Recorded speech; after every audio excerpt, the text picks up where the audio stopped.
గడిచిన పరిణామాలన్నీ మీకు తెలుసు. ఇది మా కుటుంబ సమస్య, మా తండ్రి సమస్య, చంద్రబాబు నాయుడు గారి పిల్లలు, పార్టీ యొక్క ఇబ్బందులు, మరి ఇక్కడ కార్యకర్తలు ప్రవర్తించడం వలన జరిగే నష్టాలు,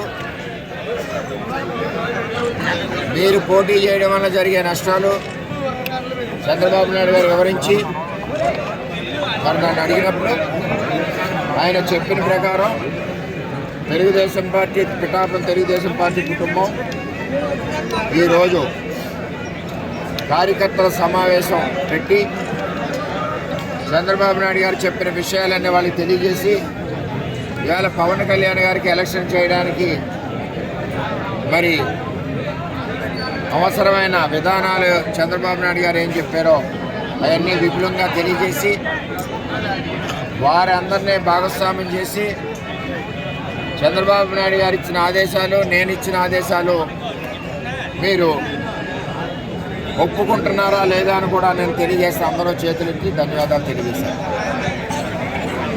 ఇక్కడ తెలుగుదేశం పార్టీకిదే సీటు పిఠాపురం. కొన్ని అనివార్య కారణాల వలన పవన్ కళ్యాణ్ గారు పిఠాపురం పోటీ చేస్తారంటే ఒక రాష్ట్ర అధ్యక్షుడు అడిగినప్పుడు చంద్రబాబు నాయుడు గారు కుప్పం వదిలి పిఠాపురం పోటీ చేస్తారంటే నేను సంతోషంగా ఖాళీ చేస్తాను. మనతో పొత్తులో ఉన్న రాష్ట్ర అధ్యక్షుడు పవన్ కళ్యాణ్ గారు అడిగారు కాబట్టి దానికి నేను ఇవ్వడం జరిగింది. మీరు నాకు తెలియజేయలేదని నాకు మనసు బాధపడింది. అయితే ఆయన కూడా నువ్వు 20 సంవత్సరాలు నువ్వు పునాదులు నిర్మించిన పిఠాపురం నియోజకవర్గాన్ని ఈవేళ త్యాగం చేసినందుకు నీకు కూడా నేను ధన్యవాదాలు తెలియజేస్తున్నాను. పిఠాపురం కుటుంబానికి మీకు కూడా మరి తెలియజేయడం జరిగింది. ఏది ఏమైనా ఈ రాక్షస పాలనే భారద్రోళాలన్న ఒక నినాదంతో పవన్ కళ్యాణ్ గారు ఓటు చీలకుండా ఉండాలన్న నినాదంతో మరి ఈవేళ రాష్ట్రంలో కూడా ఆయన కూడా తగ్గి అందరూ భూమి మీద నడుతున్నాం, ఇంకా కిందకి దిగి నడిచారు. ఎక్కడా పొత్తులు ఇబ్బంది లేకుండా చేశారు. మరి ఆయన అడిగినందుకు మనకు మనసులో బాధ ఉంటుంది, మనకు పనిచేసాం కాబట్టి, నేను శ్రమ చేయలేదు కాబట్టి. సరే అవన్నీ కూడా మా తండ్రి చంద్రబాబు నాయుడు గారి దగ్గర మాట్లాడుతున్నాం. ఆయన మాకు చెప్పిన తర్వాత మాకు రిలాక్స్ కూడా అయింది. మేము ఏ పదవులు ఆశించలేదు. నేను అడిగింది పురుషోత్తపట్నం, ఏలేరాజుకరణం, జియో ట్యూబ్ ఉప్పాడు మత్స్యకారులది, 3 టీఎంసీ నీరు ఏదైతే ఈ ఎమ్మెల్యే ఎంపీ అమ్మేశారో అభ్యర్థి ఉన్న గీత గారు వాటి మీద ఇవన్నీ అడిగి వాటి సానుకూలంగా స్పందించారు.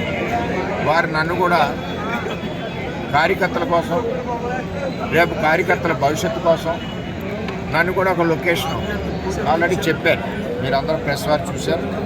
అలాగే ప్రమోషన్ ఇస్తా అన్నారు. అధికారం నీ చేతిలో ఉండే విధంగా తెలుగుదేశం పార్టీ కార్యకర్తలను కాపాడుకునే విధంగా నేను చూసుకుంటాను. నేను ఇక్కడ ముఖ్యమంత్రి ఉంటాను, నువ్వు అక్కడ ఉంటాను, మన ఇద్దరు చూసుకుందాం అన్నారు తెలియజేశాను. ఏది ఏమైనా ఇక్కడ పవన్ కళ్యాణ్ని గెలిపించాల్సిన బాధ్యత తెలుగుదేశం పార్టీ కార్యకర్తలు అందరికీ ఉంది కాబట్టి మేము ఆల్రెడీ ఈరోజు ఉదయం నుంచే మేము స్టార్ట్ చేసాం. కొన్ని గ్రామాల్లో కొన్ని ఇబ్బందికర పరిస్థితులు అర్థం ఉన్నాయి. గ్రామాల వారికి వేరే 6-7 గ్రామాలు పూర్తి చేసాం. ఇప్పుడు రాత్రి కూడా 2-3 గ్రామాలు పూర్తి చేస్తున్నాం.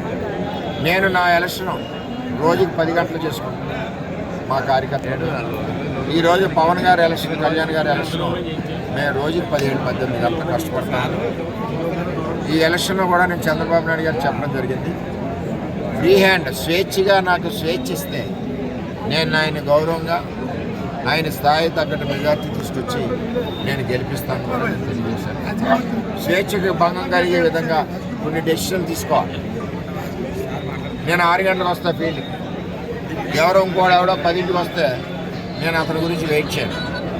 ఆ విధానం ఉండకూడదు, నాకు స్వేచ్ఛ ఉండాలని చెప్పాను. ఆయన కూడా చంద్రబాబు నాయుడు గారు ఆయన తెలియజేస్తాను. అది ఆయన ఇష్టం, పవన్ కళ్యాణ్ గారి ఇష్టం. మనం అయితే పనిచేస్తాం. ఇక్కడ మెజార్టీ రావాలి, ఫీల్డ్లో వర్క్ చేయాలి. ఫీల్డ్లో ఉన్న టీం మనం, ప్రజల్లో ఉన్న టీం మనం, 52,000 ఇల్లు తిరిగి ఇంటింటికి తిరిగిన టీం మనం, 1,75,000 ఓటర్ని కలిసిన టీం మనం. అంచేత ఈ టీంకి స్వేచ్ఛ ఇచ్చి పనిచేస్తే ఆయనకి బ్రహ్మాండమైన మెజార్టీ వచ్చి తీసుకెళ్ళి గెలిపిస్తాం. అలాగే మన కార్యకర్తలకు తెలియజేస్తున్నాం, మనం వీళ్ళందరూ ఏమనుకుంటున్నారంటే ఏదో పార్టీని కలిపేస్తున్నారని అనుకుంటున్నారు. తెలియక మనం సైకిల్ మీద వెళ్తున్నాం, గ్లాస్తో టీ తాగుతున్నాం, ఓటేసి వస్తున్నాం గ్లాస్. మళ్ళీ మన సైకిల్ మీద మన పార్టీ ఆఫీస్లో ఉంటాం, మన సైకిల్ మీద మన ఇంటి దగ్గర. మన పార్టీ కలాపాలు మనకుంటే వాళ్ళ పార్టీ కలాపాలు. ఏదైనా శత్రువు వచ్చినప్పుడు ఇద్దరు కలిసి ఫైట్ చేస్తారు. ఎలక్షన్ వచ్చింది కాబట్టి వాళ్ళు కూడా మనతో పాటు వస్తారు, మనం భారీ మెజార్టీతో గెలిపిస్తాం. ఇది ఫార్ములా. ఈ రోజు ఉదయం 6 గంటల నుంచి మేమందరం కూడా పనిచేస్తాం. రేపు ఎల్లుండిలో మేము ఇంకా ఎలక్షన్ ప్రణాళికలు వేసుకుని మేము కార్యక్రమం ఆల్రెడీ మేము పవన్ కళ్యాణ్ గారి ఎలక్షన్ స్టార్ట్ చేసాం. ఇందులో ఎవరి సలహా సంప్రదింపులు, ఎవరి డైరెక్షన్ మాకు అవసరం లేదు. 3-4 ఎలక్షన్ చేశాను, 2-3 పార్లమెంట్ టచ్ చేశాను. నాకు అనుభవం ఉంది, మా కార్యకర్తలకు అనుభవం ఉంది. చేసుకుంటే అందులో ఏమైనా మంచి నిర్ణయాలు మాకంటే బెటర్ ఆప్షన్స్ ఏదైనా చెప్పదలుకుంటే ఎవరైనా పెద్దలు వచ్చి చెప్తే వారి మాట కూడా మేము గౌరవించడానికి ఆస్కారం ఉంది. ఏదేమైనా పవన్ కళ్యాణ్ గారు ప్రశాంతంగా ఏదో 1-2 సార్లు వస్తే చాలు. ఇక్కడికి 3 మండలాల ఏరియాలో 2 మీటింగ్లు పెట్టుకుంటాం. ఆయన రాష్ట్రం అంతా తిరిగి స్వేచ్ఛ మేము ఇస్తాం. అంటే ఆయన టెన్షన్ లేకుండా ఆయన తరఫున మేము తిరుగుతాం. ఆ విధంగా ప్రణాళిక సిద్ధం చేస్తున్నాం. ఓ రోజులో మేము ప్రణాళిక సిద్ధం చేస్తున్నాం. కార్యక్రమం మొదలవుతామని చెప్పి తెలియజేస్తున్నాం. సరే 2009 నుంచి పవన్ కళ్యాణ్ గారితో అడ్డుకుని ఉన్న కార్యకర్త ఆడి నిలవైనడే. ఎంత అయింది ఇక్కడికి? 12 ఏళ్ళు అయిందా? 12 ఏళ్ళు పవన్ కళ్యాణ్ గారు పైకి ఎదగాలి, పార్టీ పోగాలన్న పోరాడిన కార్యకర్త నిజంగా ఉన్నాడంటే వాడు మరి దేవుడితో సమానమే. నేను ఆ టీంని అందుకే లైక్ చేస్తా. వాళ్ళందరూ ఉంటారు, పోలీస్ స్టేషన్లో పెట్టారు అన్నయ్య గారు అంటారు. నేను అసలు పోలీస్ స్టేషన్కి వెళ్ళాను, వాళ్ళ గురించి వెళ్ళాక మళ్ళీ ఆడు నా సోషల్ మీడియాలో పెట్టి నన్ను తిడుతున్నాను. నాకు అర్థం ఏం లేదు. అంటే ఆడెవడో తీసుకొచ్చినాడు లేటెస్ట్ చెప్తున్నాను. పాత వాళ్ళు ఎవరు కార్యకర్తలు ఉన్నా కాపాడుకోవాలని వాళ్ళు ఆలోచన. ఇంకేదంటే నేనేమన్నానంటే వాళ్ళైతే సిన్సియర్ పర్సన్స్, నిస్వార్థ పరులు, పవన్ కళ్యాణ్ గారు రావాలని చెప్పి మనుషులు. మరి అటువంటి వాళ్ళని మనం అప్రిషియేట్ చేయకపోతే కూడా తప్పేది. మా దగ్గర ఉన్నారు 20 ఏళ్ళ నుంచి ఉన్నారు కార్యకర్తలు. వాళ్ళందరినీ గౌరవించుకుంటాం. అంటే మేము వాళ్ళ పార్టీ వాళ్ళ ఇష్టం. మాకున్న సమాచారం ప్రకారం అది పరిస్థితి చెప్పాం. వాళ్ళ పార్టీలో వాళ్ళ ఇష్టం. ఆ పార్టీ అంతర్గత సమస్యలు కానీ వాళ్ళ పార్టీ అంతర్గత విషయాలు కానీ మాకు సంబంధం లేదు. మాకు సంబంధం ఒకటల్లా పవన్ కళ్యాణ్ గారికి తెలుగుదేశం పార్టీ నుంచి ఒక ఓటు కూడా పక్కకు పోకుండా వేయించి ప్రణాళిక మేము సిద్ధం చేసుకుంటున్నాం. అదే మాకు గ్రామాల్లో మాతో పాటు కలిసి వచ్చి జనసైకిళ్ళందరినీ కూడా మేము కలుపుకొని మేము ముందుకెళ్తాం. అంతేగాని ఈవేళ నిన్న మొన్న వచ్చి మా ఎలక్షన్ల పాడు వేసి మమ్మల్ని తిట్టిన వాళ్ళు, వాళ్ళు తిట్టిన వాళ్ళు, మా కార్యకర్తలు తిట్టిన వాళ్ళు వాళ్ళని ఎదురుపెట్టడం భావ్యం కాదు.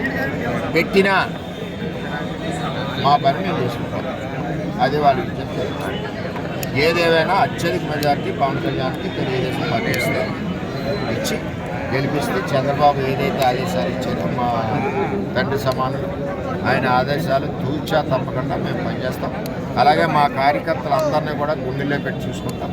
అన్ని రకాలుగా గౌరవించుకుంటాం, అన్ని రకాలుగా ఆదుకుంటాం, అన్ని సమస్యలు సాల్వ్ చేస్తాం. అన్ని లబ్ధిలో వచ్చి కూడా అన్నీ వాళ్ళకి చెంది అన్నీ కూడా మేము చేస్తామని చెప్పి తెలియజేస్తాం.